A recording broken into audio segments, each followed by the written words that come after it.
नमस्कार. मी चिंतामणी सहस्रबुद्धे. रागरंग.com या यूट्यूब वाहिनीवर आपलं सहर्ष स्वागत आहे. मित्रांनो, महाराष्ट्राचे माजी उपमुख्यमंत्री आणि आम जनतेचे लाडके नेते अजितदादा पवार यांचं दुःखद निधन झालं आणि त्यानंतर राज्याच्या राजकारणात सुद्धा अनेक बदल झाले. त्या बदलाचाच एक परिणाम म्हणजे आजच संध्याकाळी श्रीमती सुनेत्राताई पवार यांचा राज्याच्या नवीन उपमुख्यमंत्री म्हणून शपथविधी पार पडलेला आहे. आता त्यांच्याकडं जी अजितदादांकडं अर्थमंत्री पदाची जबाबदारी होती, अर्थ आणि नियोजन खात्याची, तीच त्यांच्याकडे येते का आणखी काही बदल होतो ते आपल्याला लवकरच कळेल. परंतु राज्याच्या राजकारणात अनेक बदल घडत आहेत. राष्ट्रवादी काँग्रेस म्हणजे दोन्ही राष्ट्रवादी काँग्रेसच्या विलिनीकरणासंदर्भात जी चर्चा चाललेली होती तिला तूर्त तरी पूर्ण विराम मिळालाय असं एकूण राज्याचं चित्र आहे. साहजिकच ह्या सगळ्या राजकारणाचा आणि ह्या सगळ्या एकूण घटनांचा परिणाम सांगली जिल्ह्यातल्या राजकारणावर सुद्धा होणार आहे. आणि राष्ट्रवादी काँग्रेस म्हणजे अजितदादांची राष्ट्रवादी काँग्रेसची पुढची वाटचाल कशी राहणार याकडे सुद्धा सगळ्यांचं मोठं लक्ष राहणार आहे. जिल्हा परिषदेच्या आणि पंचायत समितीची निवडणूक सुरू आहे. या निवडणुकीमध्ये राष्ट्रवादी काँग्रेस म्हणजे शरद पवारांची राष्ट्रवादी काँग्रेस, त्यानंतर भारतीय जनता पक्ष, अजितदादांची राष्ट्रवादी काँग्रेस आणि एकनाथजी शिंदे यांची शिवसेना या आणि काँग्रेस पक्ष या सगळ्यांचं एकूण परफॉर्मन्स काय येतोय याकडे आता सगळ्यांचं लक्ष राहणार आहे. आणि त्या निवडणुकीनंतर एकूण जे चित्र आपल्याला दिसेल राजकीय चित्र जिल्ह्यातलं आणि अर्थात ज्या 12 जिल्ह्यामध्ये जिल्हा परिषदेची निवडणूक होणार आहे त्या 12 जिल्ह्यातही त्यानंतर राजकारणाचं एकूण चित्र स्पष्ट होणार आहे.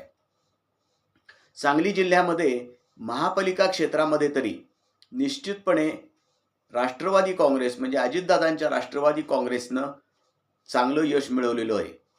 आपल्याला माहित आहे की सांगली मिरज कुपवाड महापालिकेच्या 78 जागांसाठी झालेल्या 78 नगरसेवकांच्या जागासाठी झालेल्या निवडणुकीत भारतीय जनता पक्षानं 39, काँग्रेसनं 18 तर अजितदादांच्या राष्ट्रवादी काँग्रेसनं 16 जागा जिंकलेल्या आहेत.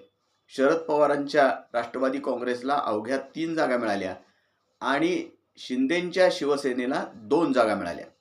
म्हणजे विरोधी पक्षामध्ये अजितदादांची राष्ट्रवादी ही क्रमांक 1 वर राहिलेली आहे.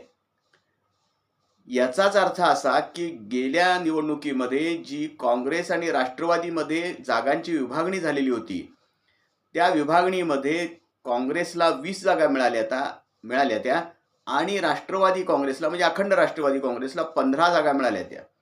त्या 15 जागांपेक्षा सुद्धा 1 जागा जास्त अजितदादांच्या राष्ट्रवादीनं महापालिकेच्या क्षेत्रात मिळवलेली आहे. आता सांगली जिल्ह्याच्या ग्रामीण भागात नेमकं काय होतंय हे आपल्याला कळून येईल. त्यानंतर पुढच्या सगळ्या राजकीय हालचाली सुरू होतील. पण एकूण जर अजितदादांच्या दुःखद निधनानंतर आपण पाहिलं असेल तर भारतीय जनता पक्षानं एकूण संबंध असं चित्र संबंध राज्यातलं असं दिसतंय, अगदी सांगली जिल्ह्यातलं सांगली शहरातलं सुद्धा असं दिसतंय की भारतीय जनता पक्ष हा राष्ट्रवादी काँग्रेसच्या पाठीशी ठामपणे उभा राहणार आहे. अगदी सांगलीमध्ये सुद्धा आपल्याला दिसेल ठिकठिकाणी जे डिजिटल्स आणि बॅनर्स दादांना श्रद्धांजली वाहणारे लावण्यात आलेले आहेत त्यामध्ये सुद्धा भारतीय जनता पक्षानं सर्वात पहिल्यांदा पुढाकार घेतलेला होता. सांगलीचे आमदार सुधीरदादा गाडगीळ आणि अजितदादांची तर मैत्री प्रसिद्ध आहे. त्यामुळं जेव्हा पहिली जी प्रतिक्रिया व्यक्त केली असेल ती सुधीरदादांनी व्यक्त केली आणि भारतीय जनता पक्षाच्या त्यांच्या कार्यालयामध्ये एक विशेष बैठक घेऊन अजितदादांना त्यांनी पक्षातर्फे सुद्धा श्रद्धांजली वाहिली. त्यामुळे एकूण जर आपण पाहिलं आणि एकूणच राज्य पातळीवर सुद्धा म्हणजे जेव्हा अंत्यविधी सुरू होता अजितदादांचा त्यावेळेला सुद्धा केंद्रीय गृहमंत्री अमित शहा उपस्थित होते. भाजपचे राष्ट्रीय अध्यक्ष असलेले ते सुद्धा त्या अंत्यविधीच्या वेळेला हजर होते. मुख्यमंत्री आणि हे सगळे होतेच. मुख्यमंत्र्यांनी सुद्धा माझा एक दिलदार आणि तडफदार कर्तबगार असा मित्र हरपला अशी भावना व्यक्त केलेली आहे. यावरून भारतीय जनता पक्ष हा राष्ट्रवादी काँग्रेस म्हणजे अजितदादांची राष्ट्रवादी काँग्रेस बरोबरची जी मैत्री आहे, महायुतीत तर तो पक्ष आहेच, घटक पक्ष आहेच, परंतु राजकीय मैत्री जी आहे ती अधिक दृढ करायचा प्रयत्न करतोय असं आपल्याला दिसून येतंय. साहजिकच सांगली जिल्ह्यातही या सगळ्या घटनांचे आणि एकूणच सगळ्या धोरणाचे परिणाम निश्चितपणे होणार आहेत. सांगली मिरज कुपवाड महापालिकेमध्ये आपल्याला माहित आहे की भारतीय जनता पक्षाला 39 जागा मिळाल्या आहेत आणि सर्व भारतीय जनता पक्ष सोडून सगळ्यांना 39 जागा मिळाल्या आहेत. भारतीय जनता पक्षाला सत्ता स्थापन करण्यासाठी शिवसेनेच्या 2 जागांची मदत हवी आहेच.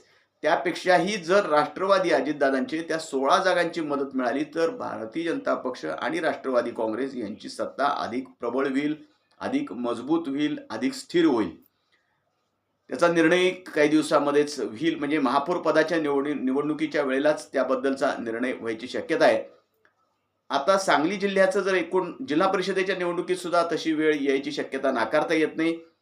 जर एकत्र महायुती म्हणून बहुमत करायची वेळ आली, आता जरी हे सगळे पक्ष एकमेकांच्या विरोधात लढत असले, म्हणजे शिवसेना शिंदेंची, भारतीय जनता पक्ष आणि अजितदादांची राष्ट्रवादी हे वेगवेगळे लढत आहेत, एकमेकाच्या विरुद्ध काही ठिकाणी लढत आहेत, तरी सुद्धा जेव्हा सत्ता स्थापन करायची वेळ येईल तेव्हा हे तिघं एकत्र येतात का हे पाहणं मोठं औत्सुक्याचं ठरणार आहे.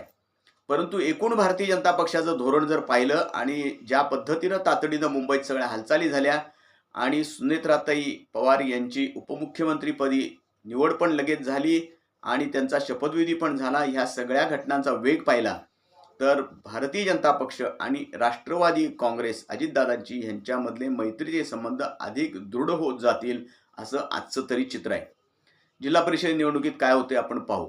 आता सांगली जिल्ह्यामध्ये अजितदादांची जी राष्ट्रवादी काँग्रेस आहे त्याचे जर एकूण स्वरूप आपण पाहिलं आणि त्याचं नेतृत्व पाहिलं तर प्रामुख्यानं कवठेमहांकाळ तालुक्यामध्ये माजी मंत्री अजितराव घोरपडे सरकार हे नेतृत्व करतायत. माजी खासदार संजय काका पाटील यांनी महापालिकेच्या निवडणुकीतच असं जाहीर केलं होतं की ते आता अजितदादांच्या राष्ट्रवादी काँग्रेसमध्ये सक्रिय होणार आहेत. त्यांची स्वाभिमानी विकास आघाडी त्यांनी त्या पक्षामध्ये विलीन केली का नाही हे अधिकृतपणे अजून काही कळलेलं नाही, परंतु राष्ट्रवादीचंच काम करणार ह्यापुढे अजितदादांच्या असं त्यांनी जाहीर केलेलं आहे. त्यानंतर पक्षाचे जिल्हाध्यक्ष निशिकांतदादा पाटील हेही सक्रिय आहेत राजकारणामध्ये. शहर जिल्हाध्यक्ष सांगलीचे जे आहेत ते प्राध्यापक जगदाळे, पद्माकर जगदाळे हे सुद्धा सक्रिय आहेत राजकारणामध्ये. पक्षाच्या महापालिकेच्या निवडणुकीत पक्षाला चांगलं यश मिळावं यासाठी पद्माकर जगदाळे यांनी खूप मोठे प्रयत्न केलेले होते आणि साहजिकच चांगलं यश पण मिळालेलं आहे. त्यामुळे आता पाहूया नेमकं काय होतंय ते. पण या सगळ्या नेत्यांना एकत्र बसून आता या सगळ्या मुंबईतल्या आणि पुण्यातल्या सगळ्या घडामोडी संपल्यानंतर एकूण थोडीशी उसंत मिळाल्यानंतर या सगळ्यांना एकत्र येऊन याबाबतचा निर्णय घ्यावा लागणार आहे आणि सांगली जिल्ह्याची वाटचाल या पुढच्या काळामध्ये कशा पद्धतीनं करायची आणि या ठिकाणी कसे संबंध भारतीय जनता पक्षाबरोबर ठेवायचे, शरद पवारांच्या राष्ट्रवादी काँग्रेस बरोबर कसे ठेवायचे, अर्थात तो धोरणात्मक निर्णय होणार आहे राज्य पातळीवरचा. परंतु सांगली जिल्ह्याच्या बाबतीत कारण जयंतराव पाटील, विशालदादा पाटील काँग्रेसचे नेते आणि काँग्रेसचे नेते विश्वजित कदम या तिघांनी मिळून महापालिकेच्या निवडणुकीची सगळी व्यूहरचना केलेली होती, विरोधकांची व्यूहरचना केलेली होती, त्यात शिवसेना पण सामील होती शिंदेंची. त्यामुळं इथं काय नेमका निर्णय ते घेतात याकडे अधिक लक्ष आहे. मिरजेचे आमदार इद्रिसभाई नायकवडी हे विधान परिषदेचे सदस्य आहेत, त्यांच्यावरही मोठी जबाबदारी आहे पक्षाची एकूण सगळ्या रचनेमध्ये. मोहन वनखंडे सर आहेत ते शिवसेनेचे आहेत, परंतु शिवसेनेला सुद्धा इथं तसा एकूण ह्या महायुतीबरोबरच्या ह्याच्यामध्ये विचार करावा लागणारच आहे. पाहूया नेमकं काय होते ते.